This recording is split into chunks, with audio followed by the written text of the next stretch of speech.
Truthseeker and or its affiliates are not responsible for any strange phenomena that may occur during or after listening to this podcast, which may include the following: heightened senses of awareness, psychic abilities, UFO sightings, alien contact, time loss, out-of-body experiences, ringing in the ears, ESP, lucid dreaming, increased synchronicities, astral projection, telepathy, stronger intuition, levitation, miraculous healings, and or remote viewing.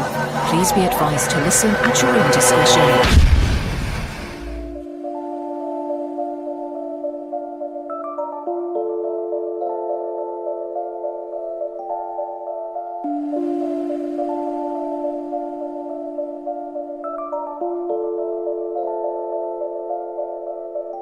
Won't you come and take me away?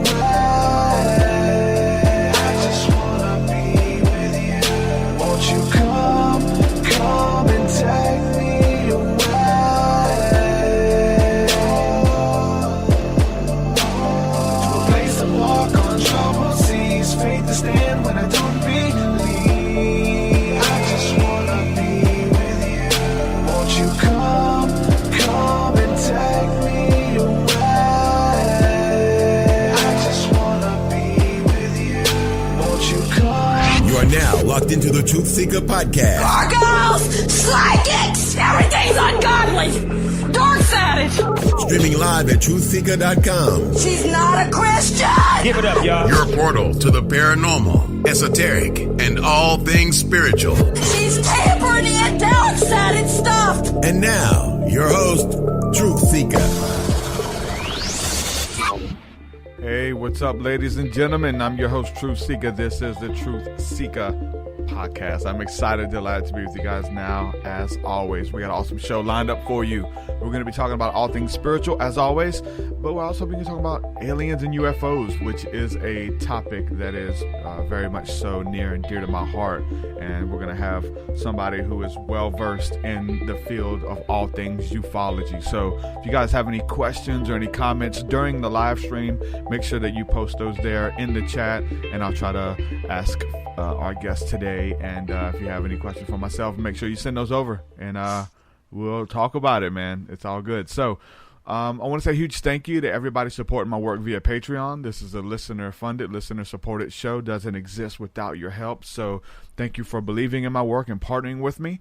Patreon's the perfect platform to do so. So I just want to say a huge thank you to everybody doing that. Everybody who's been here, you know, since the beginning. Everybody who's been here since day one. You guys are awesome.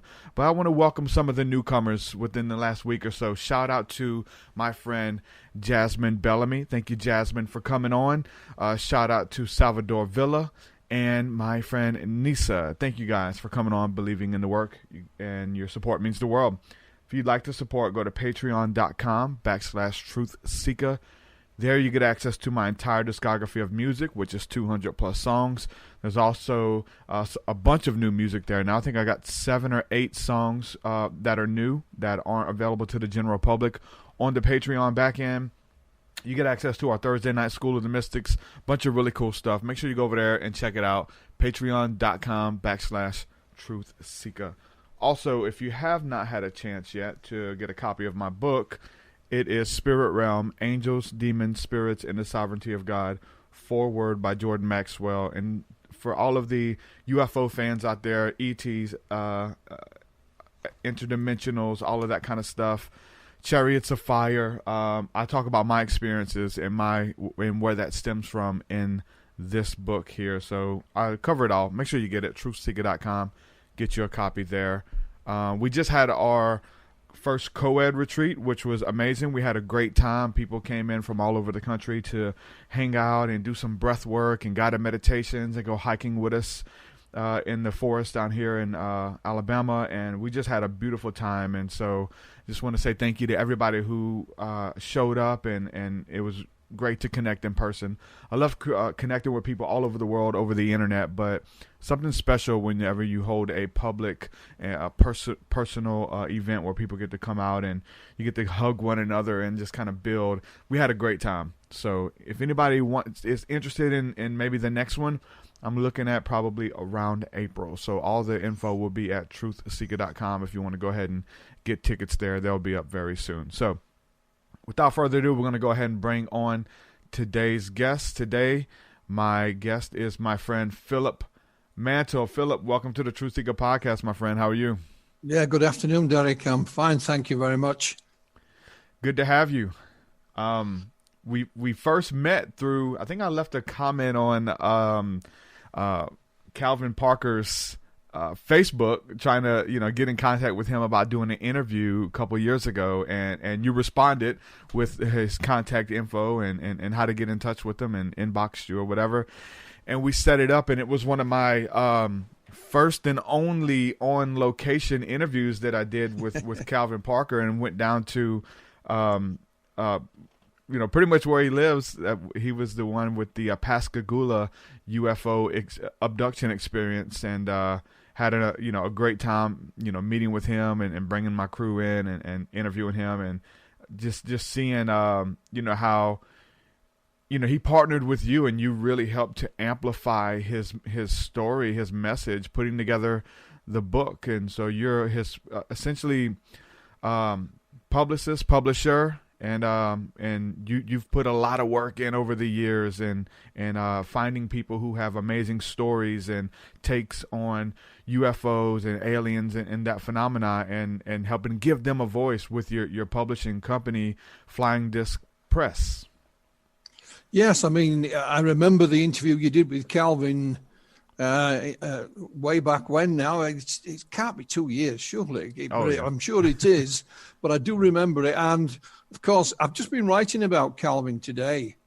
And when I originally contacted him, Derek, it wasn't, book-wise. What had happened was his partner on that day in October the 11th, 1973, was Charles Hickson.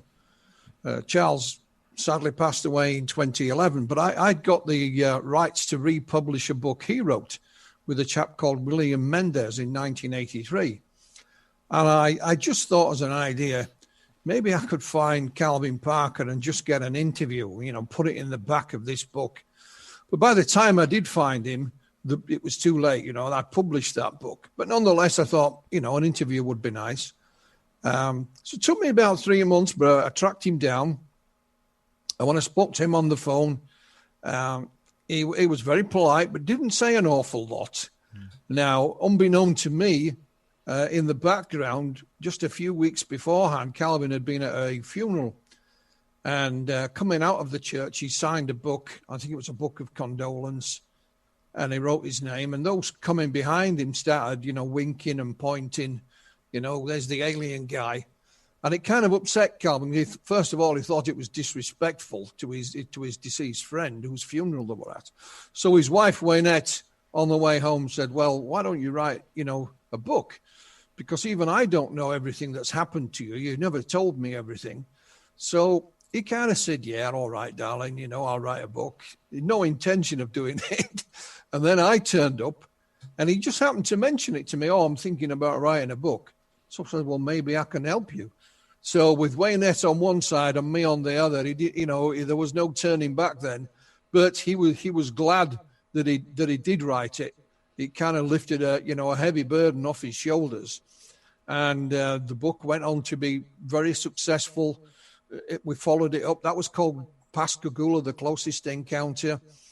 Followed up by another book called Pascagoula: The Story Continues, because Calvin had another encounter in 1993. And we found out a lot more new witnesses had come forward and so on. And literally today, we've recently had an offer to do a graphic novel.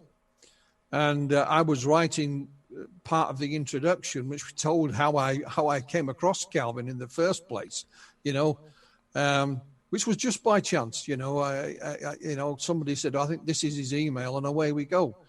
And we've literally got other things. There's a movie being written about him. That's almost finished, is the writing. And a documentary series. The book's published in various foreign languages as well. So from that, that first initial phone call, things have changed dramatically. And like I said, I remember your interview with him way back when, 2 years ago, as you said. Yeah, I mean, one thing about Calvin and his book, anyway, that's a large book, right? The book is really big, and I have a copy on my bookshelf, and the book is huge, and tons of research. I mean, you found all the articles and newspaper clippings, and there's a ton of publicity that went into it. Not publicity, but news coverage and newspapers. But this was way back in years ago, and that book is full of all of those pictures and articles. And one thing he told me, because I had just published a book, and he said that you guys knocked it out in like 2 months putting that book together. It didn't take as long. I mean, when we started talking seriously about the book, one of the first things I asked Calvin was, do you have any documentation? Have you got any photographs, any letters, anything like that? And of course he didn't, because Calvin was in the thick of Hurricane Katrina, and his house is right by the river. Yep. And I think they were under 12, 15 feet of water. So he's no pictures of his daughter as a youngster, and no pictures of him as a young man. They all got washed away. So, whilst Calvin was writing, I'm contacting people saying, I'm working with Calvin Parker. Have you got any of this, any of that? And just about everybody that had anything, Derek, was only too happy to assist us. And the reason I put a load of newspaper cuttings in there is because it was to emphasize how big this story was when it broke in the news the day after. And it literally went around the world. So, I thought, well, I'll emphasize that. Maybe I overdid it a little bit. I don't know. But some people liked it, others didn't. But and also we put things in to show how this had been woven into popular culture. And we've continued to find out things. For example, I see you're a musician. But in 1976, I believe it was, the rock band Fleetwood Mac wrote a song called Hypnotized, and it's about Charlie and Calvin's encounter that day. We didn't know that at the time, so that kind of amazing. And it's a damn fine song, I might add, having listened to it. And then we found out, for example, again, a television station in Italy made a 2-part TV movie about the encounter. I've actually got it in black and white. Can't understand a word of it, of course, but I do have it. So all this other information came out, and then slowly but surely other witnesses stepped forward and said, well, on that night in question, I saw this as well, or I saw that. And that is continuing to happen as we speak, Derek. Yeah. And that's just one case. That's just one scenario with Calvin Parker and his story. And you have a lot more Calvin Parkers out there, people that you work with and help tell their story, and you put in the work and you present it in a beautiful light. Where does your fascination with UFOs and aliens come from? But obviously this is something that you love to do. This is your passion. I'm looking behind you, and there's just alien memorabilia everywhere. Where does your fascination come? When did it start for you? Yeah. I mean, as a young man, I was always interested in all things paranormal, Derek, as far back as I can remember. I've told this story before, but I'll tell you again. My mum, she came from Northern Ireland. And when she was a youngster, it was quite a rural part of the country where they lived. And for example, she had to walk 5 miles to school every day and 5 miles back. So I'll give you some idea of how, she didn't go a lot, of course. I think if I had to walk 5 miles every day, I think I'd give it a miss. But anyway, it was a kind of rural setting. And she told me about one day she met a fairy down by the river, a little female fairy, and she conversed with it. And the fairy gave her a little bottle to drink out of. And she told me this story many times, and I quizzed her about it down the years. And she told my children about it. So I always had that around with me. But all things paranormal fascinated me, Derek. You know, my best friend's grandmother used to live at the opposite side of the road, and I used to attend the spiritualist church with her when I was about 13 or 14. And I found it absolutely fascinating. Didn't necessarily agree or disagree with what they were saying. I found them to be honest and truthful people, and they believed in this. There was no faking going on as far as I was concerned. And then I started to read a little bit about UFOs, and that kind of got me hooked. So when I left high school in 1974, I was 16. It's only a few years later, 1978, Spielberg's blockbuster came out, Close Encounters. I'd started to read more about the subject then. And in late 1978 and into 1979, I worked in West Germany for a while. And while I couldn't speak the language, so while I was there, I asked my mother if she could send me some books to read. And she did. And this box of books arrived, and they were all about UFOs, Derek. I don't know where she got them from. So I would avidly read them on an evening. So by the time I got back from Germany, I was ready to go, you know. Just by coincidence, my aunt lived round the corner. And I live in the north of England in a county called West Yorkshire. And at that time, I lived about 5 miles from the city of Leeds. And they have an evening newspaper. My aunt brought it around, and there was a small advert for that coming Sunday, the first ever meeting of the Yorkshire UFO Society. So I didn't drive there on that Sunday. I got on the bus, went into the city of Leeds, found this meeting place. It had been organized by two brothers, Graham and Mark Birdsall, and there was about, 20, 30 people there. They put on a presentation. There was a whole table full of books, which I thought was great. And I was hooked. That was it. I was in. And there was no turning back. I just felt at home at that point, Derek. And, so that's where it all began for me. Have you had any UFO encounters? Yes, things, not encounters. When I joined the Yorkshire UFO Society in the north of Yorkshire, we have what's called the Yorkshire Dales National Park. Beautiful part of the world. And in and around the market town of Skipton, there's a lot of hills and dales. And there was one particular village called Carlton, only a small place, and above it was Carlton Moor. So this is covered in heather. There's very few livestock there. It's mainly used for game birds like grouse and pheasant. And for whatever reason, Derek, we used to get a lot of sightings coming from in and around these hills and moors and dales. So we used to go up there, watch and keep an eye out every now and again. So I can't remember the date, but it was in the winter of 1981. Graham Birdsall, the founder of the Yorkshire UFO Society, he telephoned me because I still wasn't driving at that point. He said, "You fancy going up to Carlton Moor for an hour?" It was only about, just over an hour's drive from where we lived. So off we went. And we parked in a location that we knew very well. And you can see the whole of the moor in front of you. There is no buildings on it, Derek. There's nothing there. There's no lights, no illumination. And we'd been talking for about half an hour, 45 minutes. And right at the end of the moor, this little light appeared. And we knew there was nothing there. There's no buildings. There was no reason why a farmer would be out at that time and out, because this is just grouse and pheasants. This is just heather. There's no livestock there as such. So we get in the car. It's pitch black, and Graham used to drive like a maniac, Derek. He thought he was a racing car driver. So we set off across the moor. We knew the road. It's a very small road, and Graham's driving like a maniac. And I just looked out of the passenger window, and I could see down the valley. And in the valley was this, what I can only describe as like a cartwheel, Ferris wheel full of lights, all different colors, just hanging there in the sky.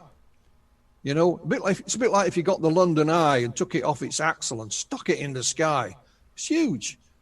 And then it was gone. And I told Graham, we pulled the car over a bit further along. Took us a while to stop. We couldn't see it from that vantage point. Graham was as mad as hell because he hadn't seen it. So we followed the road, and that particular road takes you all the way around the moor and back to where our original position. So we drove slowly around the moor, didn't see anything else that night. We stayed there for another hour.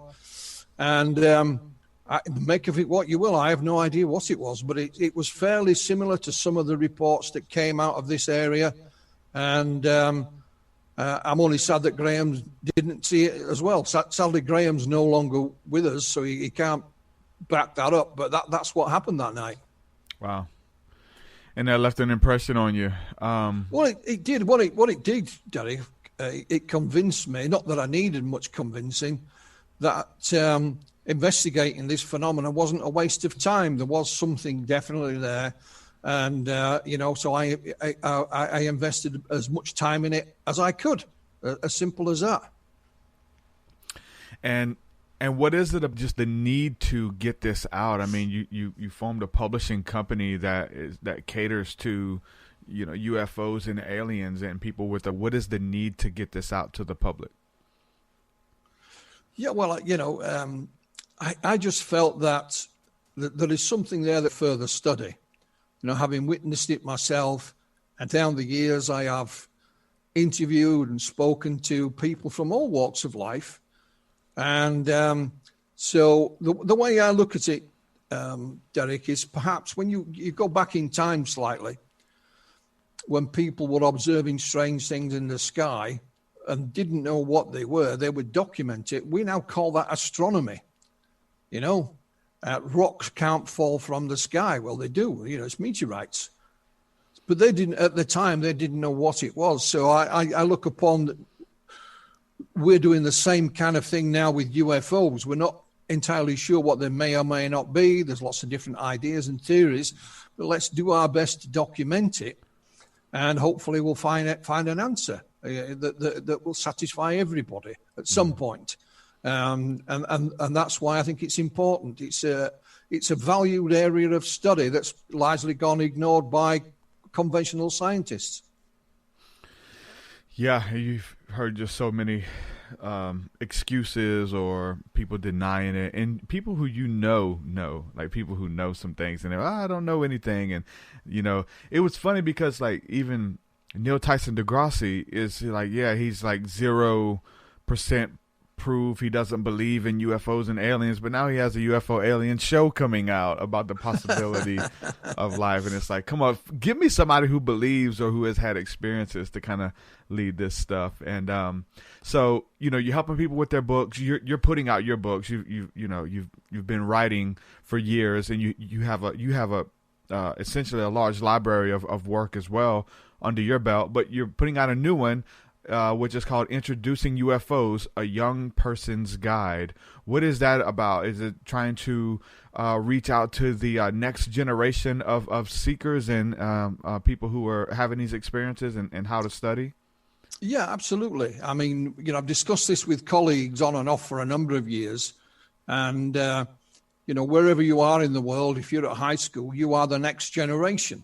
And that's the next generation of pilots, engineers, farmers, whatever. They're the next generation of everything. And in amongst them will be those that, have an interest in the UFO subject. But sadly, it's not somewhere you can go and get a job, get funded and earn your way at it. So what I decided to do a few years back was try and give them the benefit of my experience, if you like. This is not to indoctrinate anyone, and give them the sort of lift up onto the first run of the ladder. Because, they've got all this technology available. You punch in UFOs on Google, you'll get, millions of websites. Doesn't necessarily mean that the first one at the top of the list is better than any of the others. How do you decide? It's very difficult.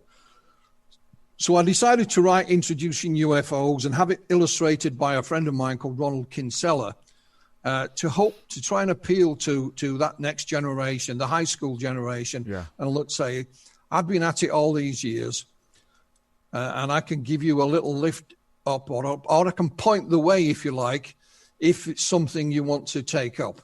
If it, and it's not a waste of time. So the book goes through the cases decade by decade. We use 3 cases per decade. There's an introduction to begin with. And of course, we do highlight some well-known cases like Roswell and Betty and Barney Hill, but others that perhaps are less well known.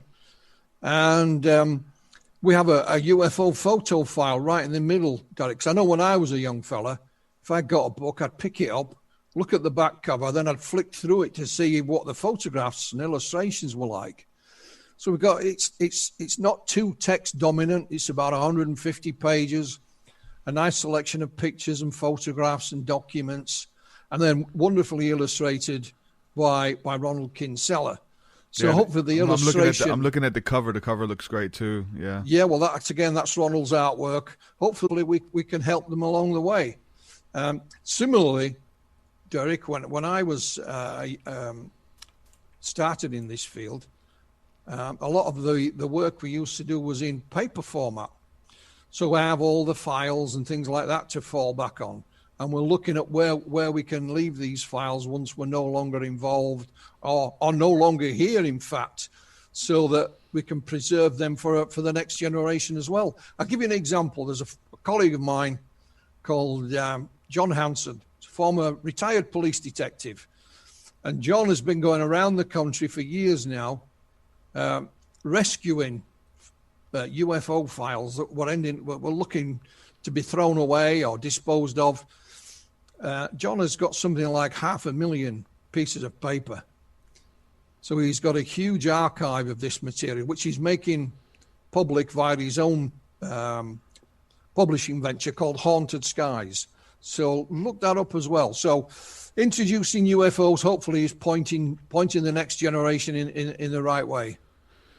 Yeah, one of the big things I think with turning this on to another generation for me has just been with my music and putting these experiences and things within my music and articulating them with art, obviously. And I'm seeing just a splurge in people who come out and feel more apt to talk about their own experiences and people who are apt to go out and actually try to have an encounter, go out and stargaze and go out and meditate under the night sky and those kind of things. So definitely with the art and music and just the way it was, you know what I'm saying, back in the day, there's always been those songs that stick with you and, like Fleetwood Mac. And then I know we had a retreat this weekend, and at the end of our retreat, we go out and stargaze and we do a meditation and things. And so we listen to, I always, as part of my ritual, I play the song, by the Carpenters, calling occupants of interplanetary craft, I think it is. And so that's a beautiful song about going out and trying to make contact. And like, it's something about the art that kind of stirs people up, whether it is a painting or a song even. There's the old Renaissance art of paintings of Jesus on the cross with these little chariots behind them with people driving these little ships in the background. And it's hidden all throughout iconography and the art, these UFOs and things. And so even seeing that from 1700s, 1600s, and even way before, when you see that stuff, it stirs you up and makes you want to look into it. Well, yeah, art and popular culture have a big, influence on all of us, whether we recognize it or not. Mm-hmm. I'll give you an example. Back in the 70s and 80s, there was a pop group here in the UK called Hot Chocolate. And they had a lead singer called Errol Brown, great singer, black guy, and they released a song called No Doubt About It, and it's about a flying saucer landing. It was totally different to any of their other music, Derek, but it went on to be their biggest seller. Sadly, the lead singer Errol is long gone. But I managed to track down the writer of the song. He's a chap called Steve Glenn. And I said, was it just a song, Steve? Because he's a songwriter. He was an artist and performer in his own right as well. And he says, no, it's actually based on a true account, Philip, but not by the band. They didn't see it. I did. Me and my writing partner. And he tells the story. They were heading to the studio one night with another band in a truck behind them when they had this sighting. He said, we went home, wrote the song in about 10 minutes, and it became Hot Chocolate's biggest seller, no doubt about it. And of course, that in turn has its own influence on popular culture. And like I said, with Calvin Parker's account, earlier this year, we were contacted by a Norwegian artist and songwriter, and she's released a 6-minute sort of techno version. It's even got Calvin narrating part of the story on it. And I can't pronounce her name. I'd love to have a go, but I think it would only be an insult if I tried it, Derek, you know. But she said, just letting you know, Philip, the song's gone out to all the nightclubs in and around Scandinavia and Europe. Sadly, a lot of them are closed, of course, but with COVID. But once they open up, you'll actually hear Calvin Parker's voice booming out across the dance floor at some point. Nice. So I have made fun of him about that, I can assure you. That's awesome. But it just shows you, and and that's once we put items in there from popular culture, just to show what it had an influence. And like with introducing UFOs, we hope that the artwork would send its own message, because they're not meant to be 100% accurate. They're interpretations, and Ronald had a free range to do the artwork. I knew Ronald beforehand anyway, and it's hoped that artwork will stimulate you and interest you and perhaps draw you in. And of course, if you read the rest of the book, then maybe you'll decide that UFOs is something that is worth pursuing. Oh yeah, and it's in there, and it's something about having the visual aspect too. Playing up. Are you back? Yeah, sorry about that. My internet connection's just being crazy today, going in and out. But I'm gonna do an edit of this when we're done and do a nice video. It's just the gremlins. Yeah, internet gremlins. But yeah, what I was want to ask you just about the UFO ships and things like that. Have you done any research or looked into the difference between like the nuts and bolts UFO craft and those type of ships versus what we would call like a chariot of fire or a plasma ship, or even some of these ships that people say are actually living entities themselves? Just because we see fire in the sky, it's not necessarily some type of nuts and bolts craft. That it could be some type of Merkaba or chariot of fire or something like that. Have you heard any stories or done any research on that? Well, some years back here in the UK, there was a chap called Constable. I can't remember his first name, but he was of the opinion that UFOs were actually life forms in the upper atmosphere. Mm-hmm. And he used, at that time, infrared film. Yeah. So he put infrared film in his camera, and he couldn't see anything. And he would photograph the area, and these blobs and blotches came out. So it was a topic of debate that has kind of faded away. However, you go back as far as Kenneth Arnold. Kenneth Arnold even toyed with that idea that perhaps the things he saw were some kind of living creatures that we hadn't come across before. I don't know whether he pursued it any further than that, but it certainly crossed his mind. And of course, the phrase now is UAPs, unidentified, aerial phenomena. In introducing UFOs, it's not a case, it's more of a piece of science. It's called Project Hessdalen. And Hessdalen is a valley in central Norway. And it's surrounded by 3 mountains. And back in the early 1980s, Derek, the local inhabitants, which amounted to only a couple of hundred people, started seeing these lights down below the mountaintops and in the valley. Cutting a long story short, the UFO groups of UFO Norway and UFO Sweden set up a monitoring base in the Hessdalen Valley in the winter, very cold indeed. So they got some radar from a boat road. They got,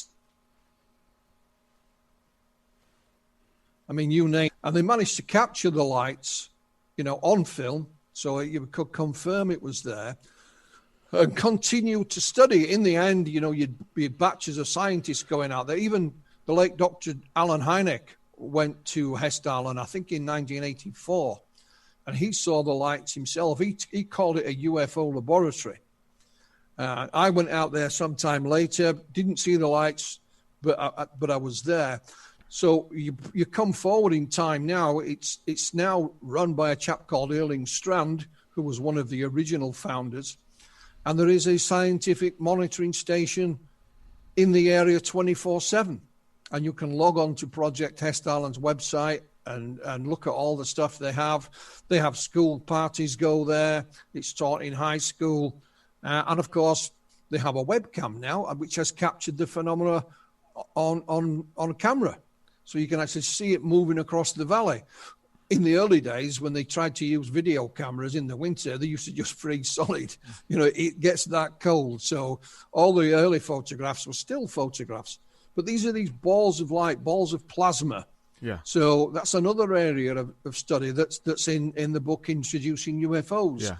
If you want to study it science-wise, there's an example of what can be done. That's awesome. I feel like I've seen both. I've seen the cigar-shaped ships that definitely seem more nuts and bolts. But then I guess at night you see a lot of fire, just lights in the sky. It's really hard to kind of see what it looks like. And but yeah, as far as them being, for me, I tie a lot of my study and my work back into the ancient texts and things. And so for me, definitely reminds me of angelic presence, of these beautiful chariots of fire, light in the night sky coming down and doing aerial, what I'm saying, maneuvers that our aircraft can't do today.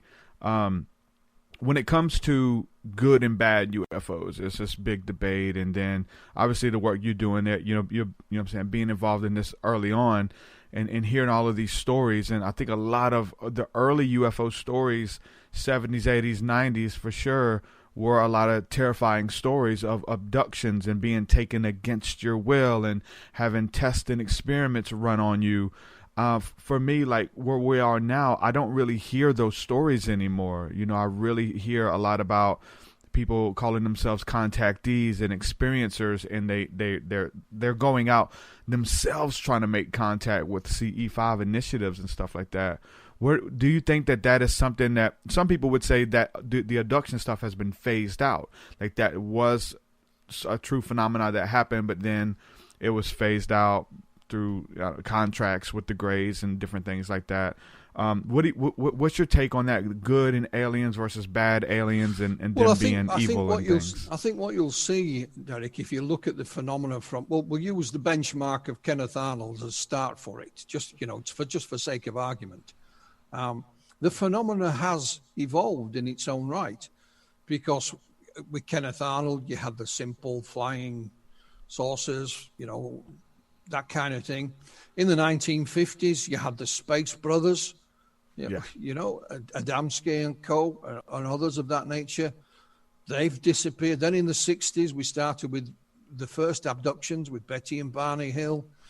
In the 70s, you got the real high strangeness.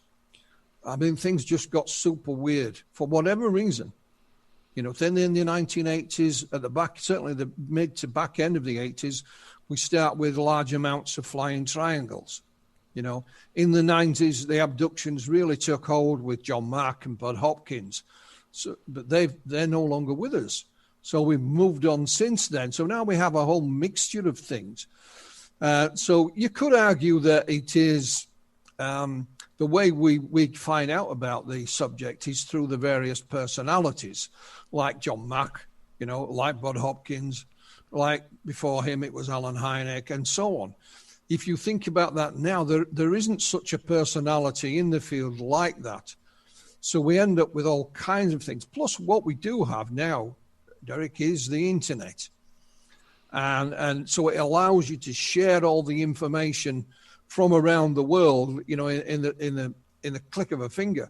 Whereas before we couldn't do that. You'd have to wait until the next magazine came out that someone was publishing, or the next book, before you really, or if you were fortunate like me, you correspond with individuals, writing. You used to write, and so things have changed most definitely. When it comes to good and bad, we can look at Calvin's experience as an example. Now, when Calvin and Charlie were fishing that night back in 1973, this thing came down behind them, this football-shaped thing with two lights on. This opening appeared, and these three creatures floated out. I mean, literally floated.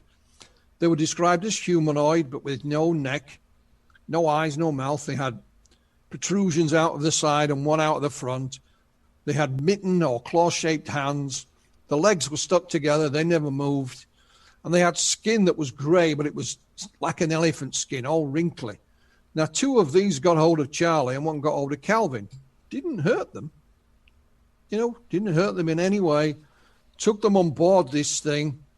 Calvin said this object dropped from the ceiling about the size of a pack of cards and circled around him, but he wasn't hurt, But then he says he encountered a female creature.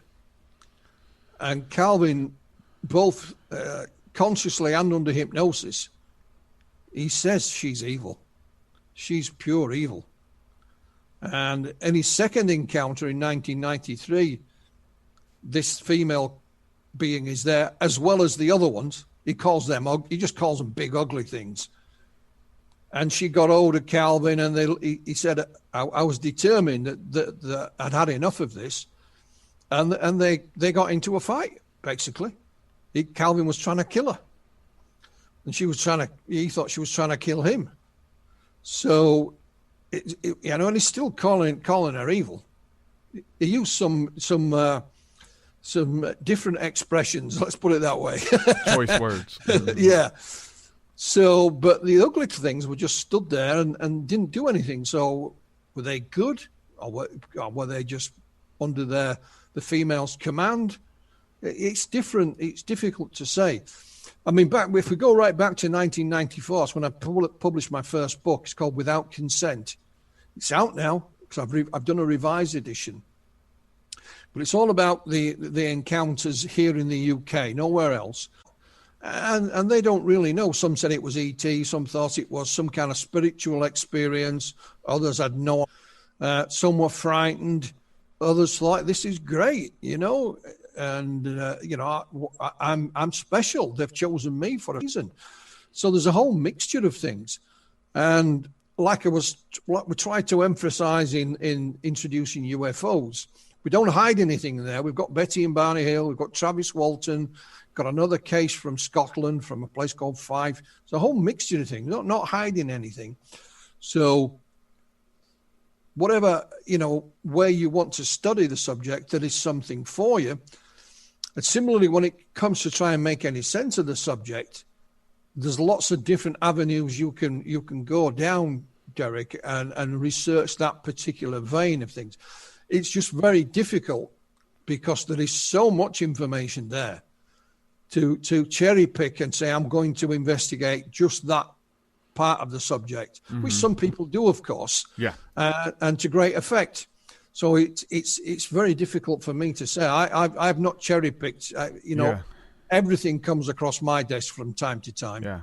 Well, that's good that you're just open to it versus having an agenda, because you'll find, even with that question, you'll have the ones who say they're all good, and then those who say, no, they're all bad. Be careful. They're coming to get you. And they're even demonic, even, me studying this from a Christian perspective early on, I found that almost across the board, all of the Christian ufologists think that they're demonic and demons, across the board. And I started studying that way until I ran across the work of a couple other people that opened me up in ufology to look at people outside of clergy kind of thing. And one of them was Patrick Cook. Are you familiar with his work in BibleUFO.com that was out several years ago? No, I've heard the name, but that's about all I can say. Okay. Yeah, he had an amazing website that once he passed, his wife let it lapse, and I've been trying to rebuild it with BibleUFO.net, trying to get a lot of his. He had hundreds of thousands of pages of research, and most of it was like a lot of Bible references to what could be UFOs in the Bible and aliens in the Bible and these clouds by day and fire by night and God speaking from a cloud and coming out of a cloud and going back in. He had just tons and tons and tons of just research on these biblical anomalies when it comes to E.T. contact and the paranormal as well. So his work really opened me up to start venturing out more from more of a biblical perspective, but saying that, hey, these things might not be demons that are come here to abduct and kidnap people kind of thing. And so from my research, just like you said, there's a mixture of the spiritual aspect of people who are having, we'll call it demonic encounters or ghost encounters or whatever they are, and they're calling it aliens. They woke up and there were beings in their room. Automatically, it's aliens. You know, well, that kind of thing. There was a time when Calvin thought that they must be the devil's work. Yeah. You know, they scared the Jesus out of him. You know, and to him, so it was just something that passed. He believes in God. You know. Yeah. And without offending people's beliefs, I've often said, you know, the Bible is probably the most paranormal book that you could buy. It's got everything in it. Yep.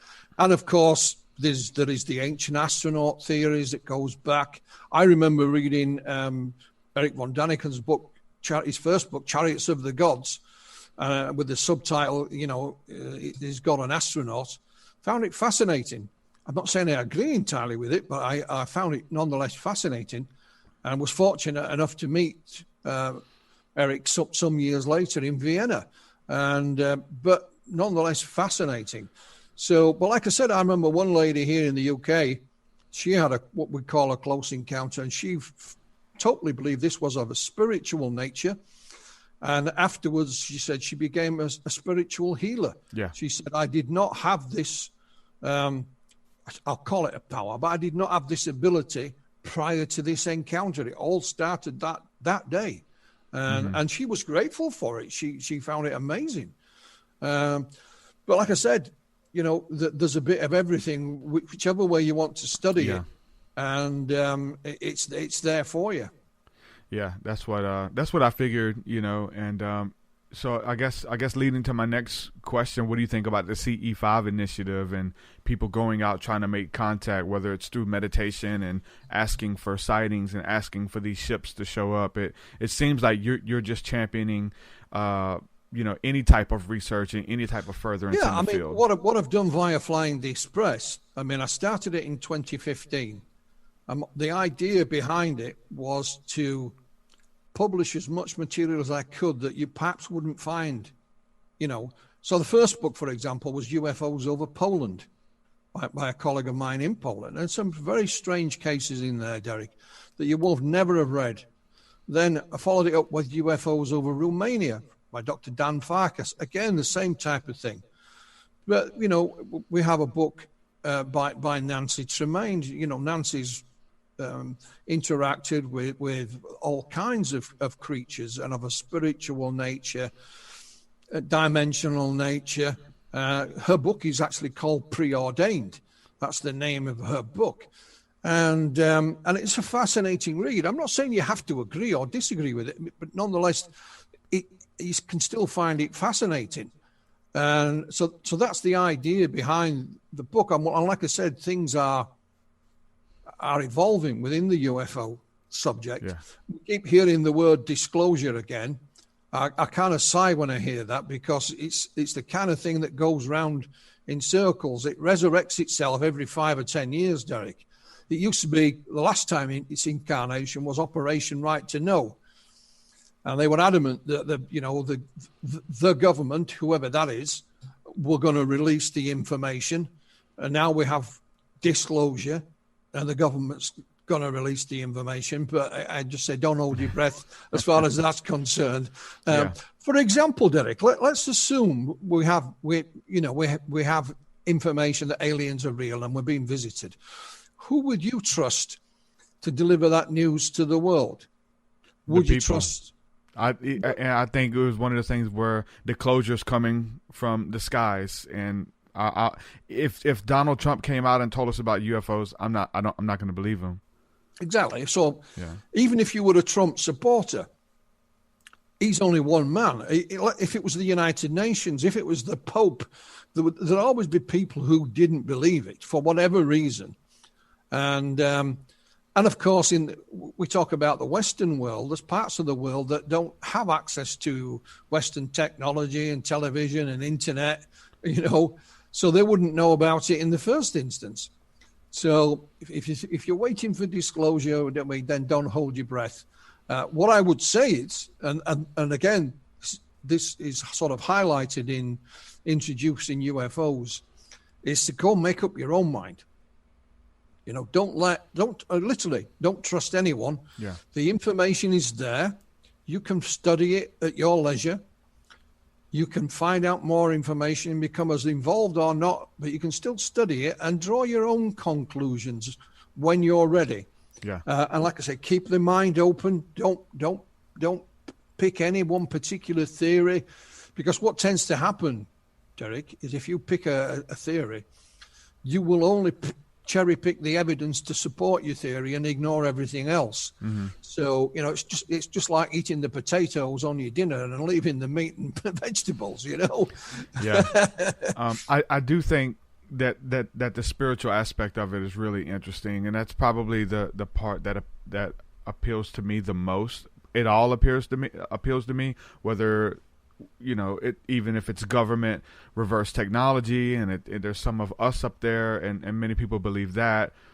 With the flat earth theories and those people, they take another approach to UFOs, that there is no outer space, and these are interdimensional ships that we're seeing that are in another dimension in our atmosphere. You have all of these different theories, but then, like you said, you cherry pick, because let's just take the flat earthers, for example. They will dismiss anything that has to do with outer space, where we talk about stars and ships coming out of what looks like stars and all of these kind of things. And so you cherry pick. But for me, I like the spiritual side, because I feel like it has repeatability for me.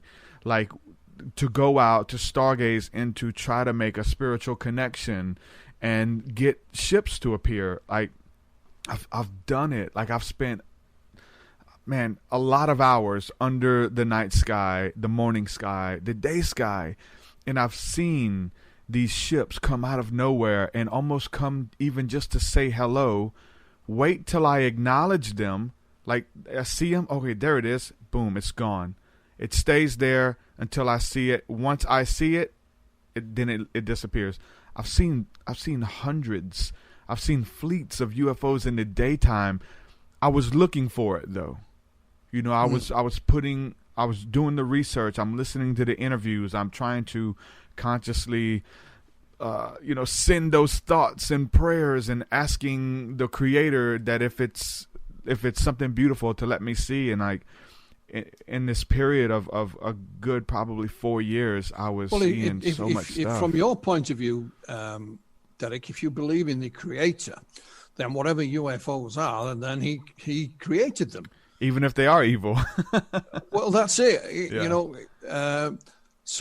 But I mentioned a colleague there called Dr. Dan Farkas from Romania.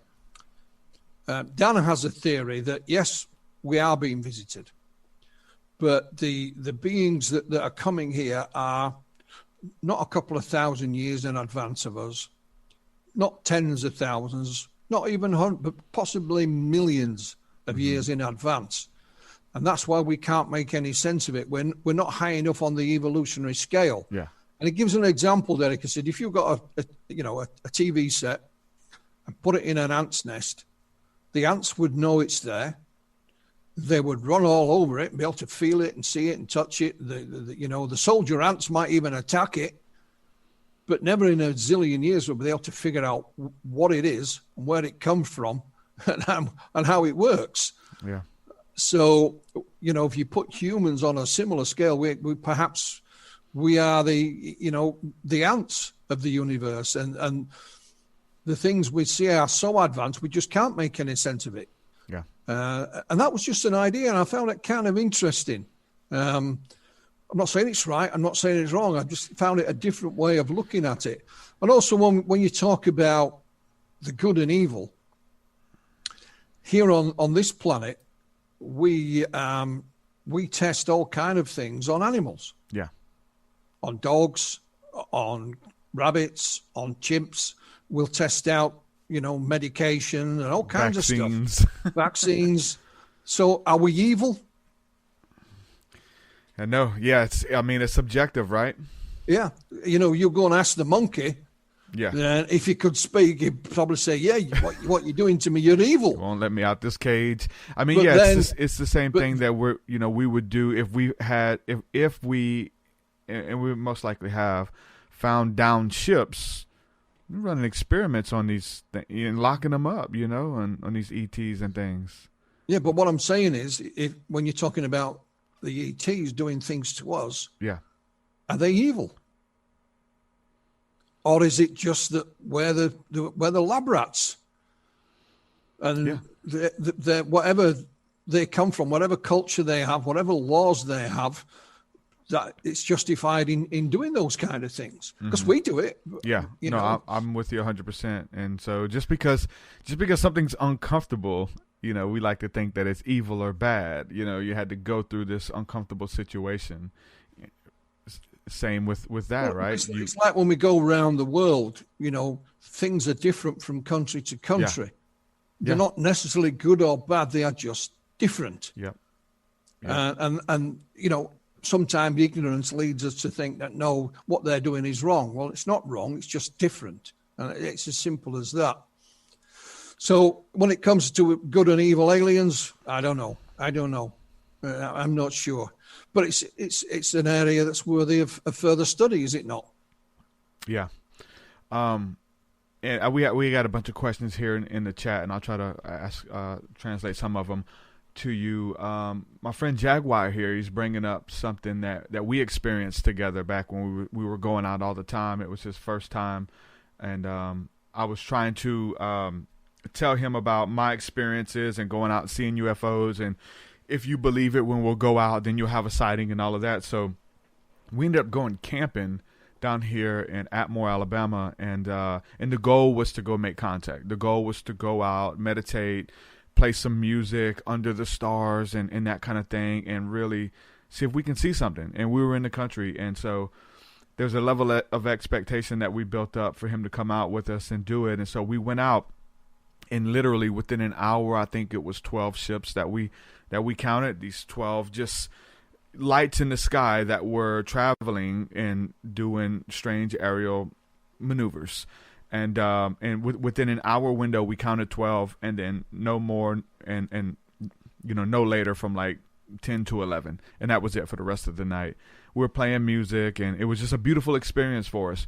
We wake up the next morning because we're camping out. We wake up to a helicopter hovering above the tree line right where we were sleeping in our tents. And they had a bar going across the bottom of the helicopter, and he was spraying us with chemicals. And his door was open on the helicopter, and he's looking at us laughing. We wake up with this really strong stench, like, what is this? And we look up, and the guy is spraying us with chemicals in this helicopter. And it was just, we were trying to put two and two together. We got up and tried to wrap everything up and jumped in our car and took off as quick as we could, about 6 a.m. And so that was an experience that we had, and he's bringing up here in the chat. Have you heard anything like... Well, the only reference, of course, would be the movie Close Encounters of the Third Kind, when they're trying to clear everyone out of from Devil's Tower. You know, they spray something that puts people to sleep. That's the only thing I can think of. But that is bizarre. Yeah. I mean, it would have terrified the living daylights out No, of me. it did. I don't know if they were connected, you know. I mean, in my mind they were, you know, because, like, you know, just my research, it's almost like you open a portal to be able to see that stuff, and I don't know if they can tell or what. You know, you're just trying to do your research and try to figure it out, but very bizarre nonetheless to have both of those experiences. Another question here from another friend who we've been talking about. We've been talking about these little blue orbs that we've seen. I had an experience that I wrote about in my book, and I just said it. I call it fairies because me and my daughter went out and built a little fairy house in the ground and just made this little home and welcomed the fairies to come. And then maybe a week later, we go outside in our backyard stargazing, just me and her, and I would tell her we're looking for angels, is what I would tell her when she was little. And we'd stargaze and try to see if we could see something moving and that kind of thing. And when we're doing this, all of a sudden, out of the top of the tree line, these little, about 4-inch long, little blue fluorescent orbs come out. They all come out of the top of the trees. It was a handful of them. And they come down, and they're flying through the trees, and they come down right above us. And I jokingly told my daughter, "Hey, it's the fairies. Let's ask them if they'll come down," playfully. And literally, like a movie, they came down and started circling around me and my daughter, like the movie Avatar or something. Fluorescent, about 3 to 4 inches long, little ovals. They go around us, and then they go back up into the trees exactly like they came and disappear. I run inside, get on the internet. Blue orbs, blue fairies, blue UFOs, blue lightning bugs. We have lightning bugs down here, but they're yellow and a lot smaller. And I couldn't find anything. One of my friends here in chat, Dave, we talked about it. He has had some type of blue entities, kind of orbs appear in his room. He talks about. Have you heard anything about? Yeah. Well, if you go back to not just ours, but the creatures. If you go back to Whitley Strieber and his first book, Communion, some of the creatures he saw there were blue. Yeah, little blue guys. Even the Beatles sang a song about the little blue meanies. the blue. But yes, what tends to happen, Derek? It's some of them are blue, but there's other colors as well. People will see these, we'll call them orbs or small lights. Some, like yourself, will just describe them as lights or orbs. But others will say it's a spirit, or it's a ghost, or it's an alien. But the stimulus was these blue lights, And again, just by pure coincidence, if we go back to Calvin Parker and Charlie Hickson, when they were driving up to their fishing spot that night, Calvin had never been there before. They passed a no entry sign, and Charlie said, "It'd be all right, don't worry about it." So they stood on an abandoned pier from an old shipyard cast their rods out into the water, and it was a blue light from behind them. Calvin thought, "It's the police. We shouldn't have ignored the no entrance sign." And he wishes to this very day that it had been the police. But of course it wasn't. And it was this, when he turned around, he says, this intense, dazzling blue light. And he says it was the type of light, it took you a while for your eyes to adjust before you could see what was behind it. So blue lights are, and I think it was Kevin Randall who did a study about official space recovery operations by the U.S. Air Force, and it seemed what the word blue was often used, like Project Blue Book, Blue Avians. That's another word popping up. Yeah. So even in what we call military terms for retrievals of these things, or space debris, or whatever, that the word blue, maybe just a coincidence, crops up every now and again. But certainly, I know Strieber saw these little blue creatures.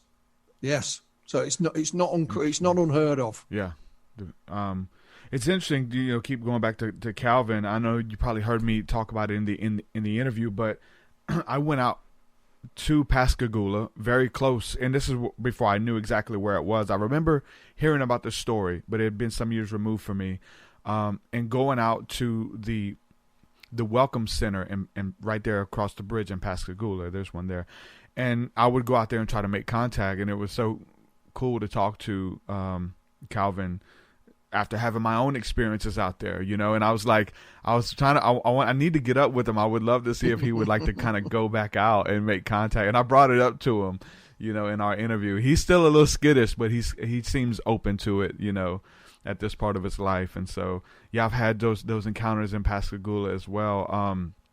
I just love it. For me, everything's been beautiful, all my interpretations, all of my sightings, and what it does to, for your spirit, for creativity. again, it's coming out in the art, it's coming out in Well, paintings and it's videos. strange. It's funny you should mention that, because, like I said, when I wrote Without Consent, and I spoke to a number of the people then, and it was surprising how many of them said that they'd had this, I call it side effect, and it was of an artistic nature. Yeah. Like you said, creativity. Yeah. And there was one young man down in Wales called David. And David was pretty much like me when I was at his age, denim jacket, long hair, rock music. But after his encounter, and he swore me to secrecy, he didn't want his friends finding out, he began to write poetry. But it was spontaneous. He wouldn't sit down and think about it. He got a job in a local hotel, and he said, Philip, it'll come to me and I have to write it on the napkin or whatever. And it all was a result of his encounter. So there's this side effect, for want of a better word, which is of an artistic, or like you said, a creative.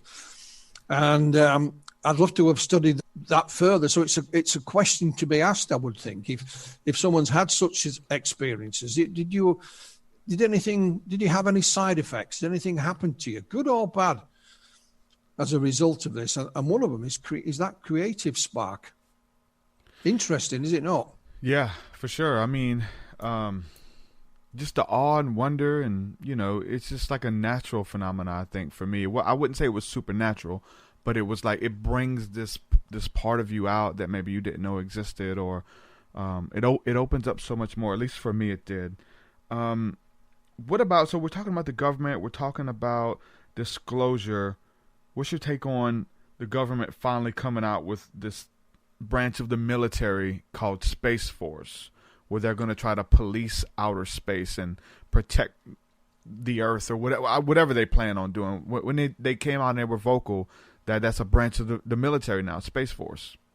No, I just think it's hilarious, to be honest. How can you police space? I mean, it's just not practical. It's a bit like you go back to Ronald Reagan and his Star Wars initiative. That was kind of patrolling the skies without people, but building an anti-missile network that would shoot down any Russian, missiles coming your way. But it never got anywhere. It never got off the ground, and there was a big hoo-ha about that.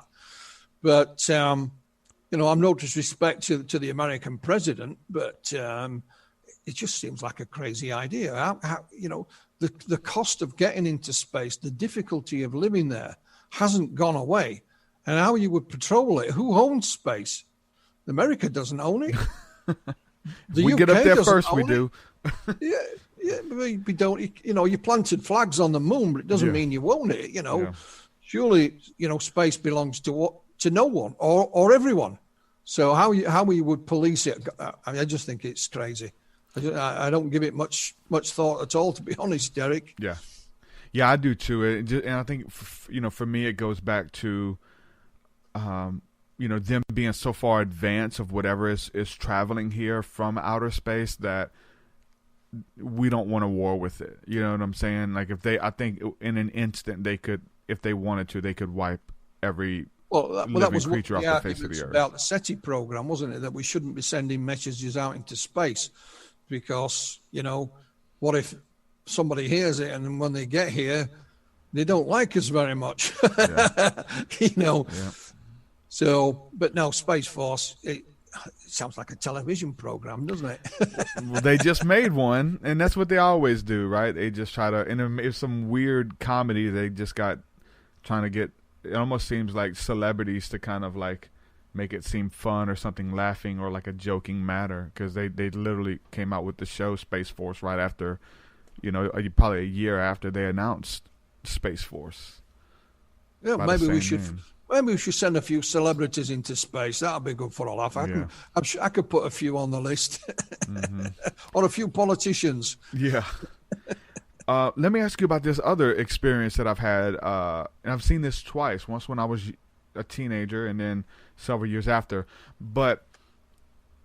And this could be something natural, I don't know, but I've seen it twice. A green blinking light that falls falls straight down. It doesn't shoot like a shooting star, but it's a flickering green light that flashes from the sky, from the heavens, and then goes out. Have you heard anything about that? I've seen it twice. I think what do they call them? Is it sprite? Is it a sprite? There is, a number of things what we would call related to lightning, but it's not the conventional lightning that we would know. But whether it be, sheet lightning or fork lightning, there are offshoots of it. Some of it is quite weird. There's lightning that also goes up, not just that comes down. Yeah. So I think it might be an offshoot of something like that. Again, going back to my mum, and I couldn't understand it when I was a kid. But if we ever had a thunderstorm, she would always open the front door. She would leave the front door open because we used to have a coal fire in those days. So we had a chimney, and there was ball lightning, and the tradition was if ball lightning came, into your house, it had to have an exit, which was out the front door, of course. Yeah. So, but there are other, we'll call it light phenomena that is linked to electricity. It's kind of like a second cousin, and it may be something like that. Yeah. 'Cause we have earthquake lights as well, of course, small and large. So I don't know, but that's what springs to mind, Derek, if I'm honest. Yeah. This was like somebody dropped something, though. Just a single blinking light. Yeah. Yeah. Huh. Strange. Yeah, I mean, you want to get to the bottom of it, and figure out, and you have these experiences and people chase them. I've been chasing a lot of them, and I've come to the point where I think in that I've opened myself up for more experiences, and just when you go out looking for this stuff, you find it, right? Yeah, exactly. Like that night we hit the jackpot on the moors back in 1981. Sadly, Graham wasn't looking in the right direction. He was too busy being a racing driver, But we tried on many occasions to see something up there, and finally did. And it convinced us we were on the right track. We tried to get up close and personal, but never managed that. But it didn't stop us trying, Derek. And I don't know the neck of the woods where you live, but up on the moors there in January it's pretty cold, So we didn't go too often. It was too cold. What about disinfo? Do you intuitively hear somebody's story and just think, nah, they're making it up, or do you give everybody across the board the benefit of the doubt? Well, again, keep an open mind, but we know not just in this subject, Derek, but pretty much any. There will be people who embellish things, for whatever reason. And it doesn't matter, if you were in a club that collected stamps, you'd speak to someone and of course he'd have a better stamp collection than you. He'd never show you it, of course, but, oh yeah, I've got it. Or I've got the world's rarest stamp, or if you were a steam train enthusiast, oh yeah, I've seen them all. I've seen the Flying Scotsman do 500 mile an hour, And no, you haven't. It can't go that fast. But you just got to play along with these people. I don't think they mean much harm. And that's just a fact of life, Derek. Well, what about the ones who are, getting paid behind it? Like, I just throw a name out there that a lot of people question, Corey Goode. There's comic books, and then there's all of these far out stories, and that kind of stuff with like Corey Goods and stuff that have a whole productions behind what a lot of people believe to be made up stories. Yeah, well, that's it. There is that desire to believe, and there'll always be an outlet for that. And you can call it disinformation, you can call it, a hoax. You can give it whatever label you want, but there are always people that want to believe this or any such thing. That the world is full of them. Yeah. And the way to deal with that is not to believe it and just ignore it, and it will go away. It is as simple as that. But they are there, yes, and you should give them short shift, in my opinion. But again, who am I? I'm like I said earlier, make up your own mind. Yeah, you don't have to listen to me. Come to your own conclusion.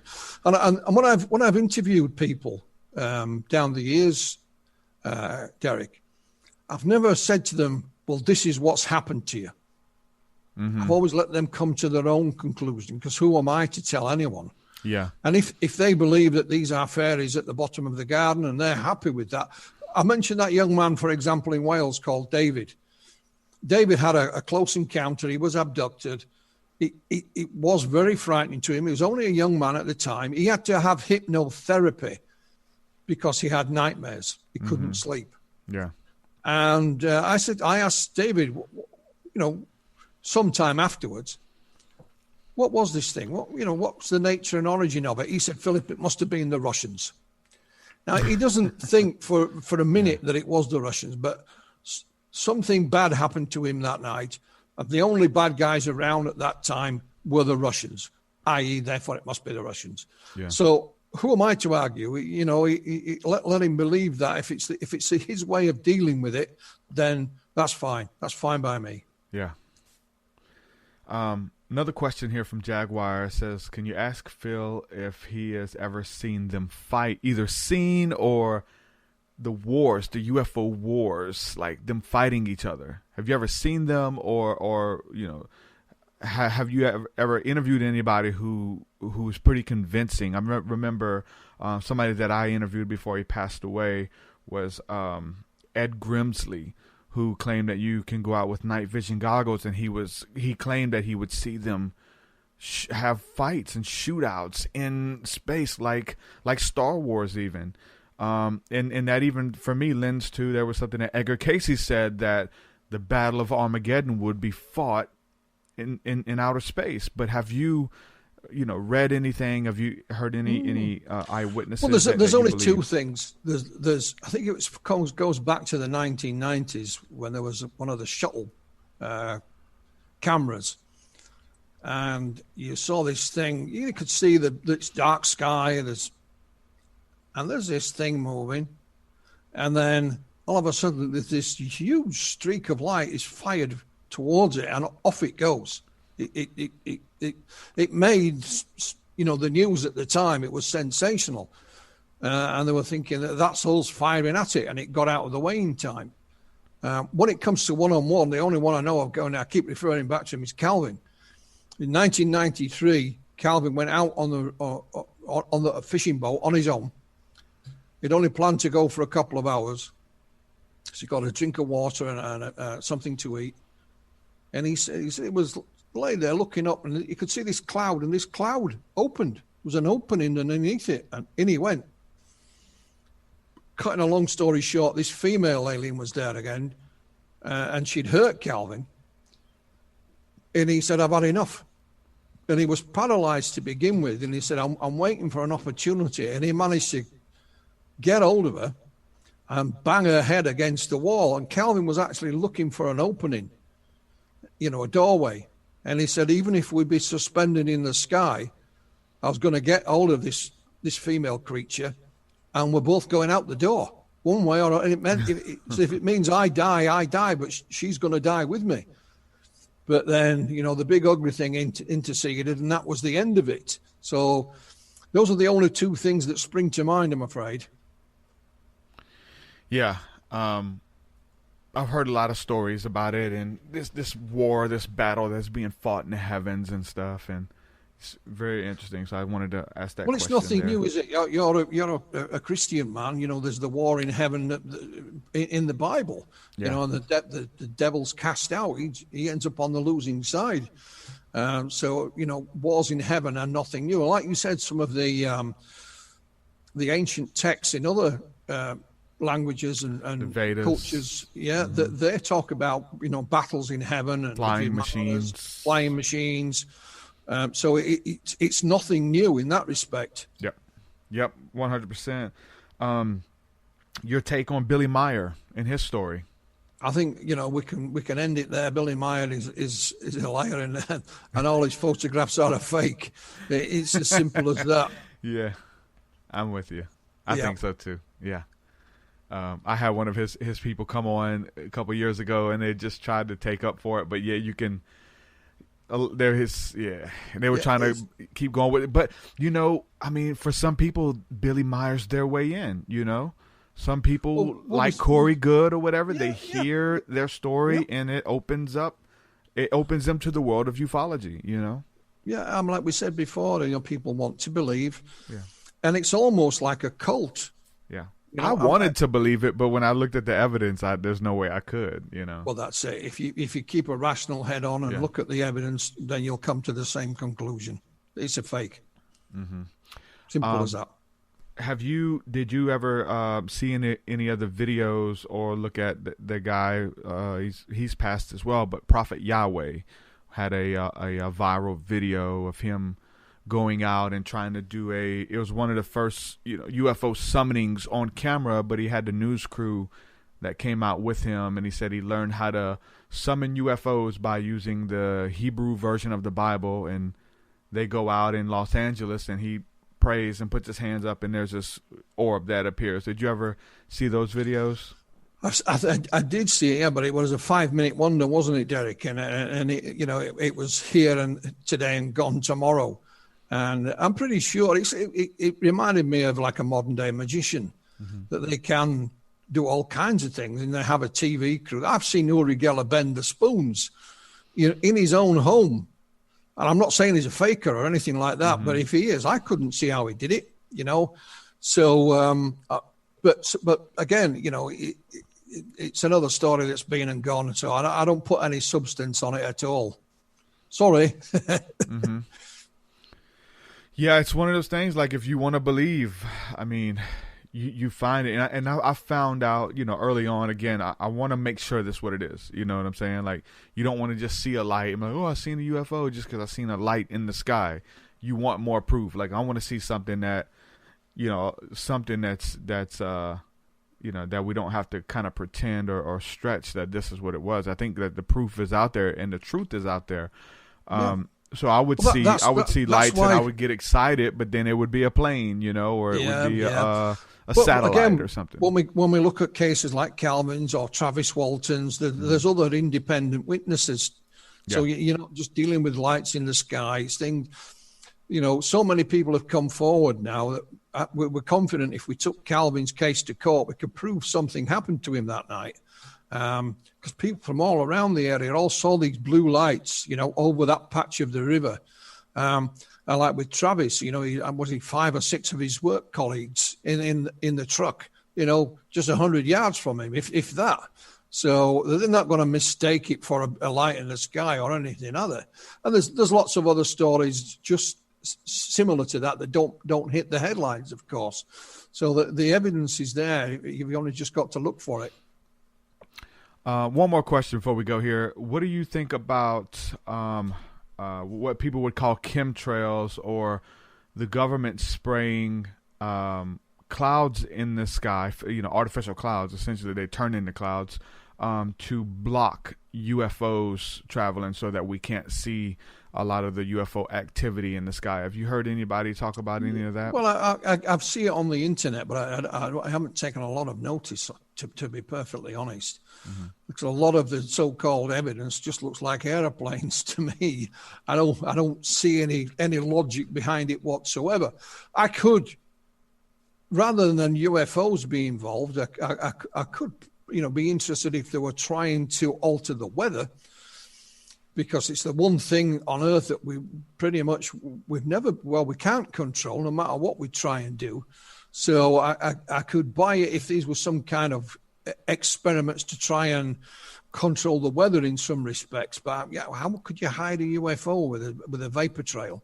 Well, what about the cloud seeding stuff? I thought that was like that work. I think that works on like a small scale, but on large scale. Well, if you could do it instantly, then you wouldn't have had the forest fires and whatever in California. You could have just made it rain and saved all that devastation and people's lives and so on. But by the fact that it hasn't happened, probably it tends to say that we haven't found a way of doing it yet.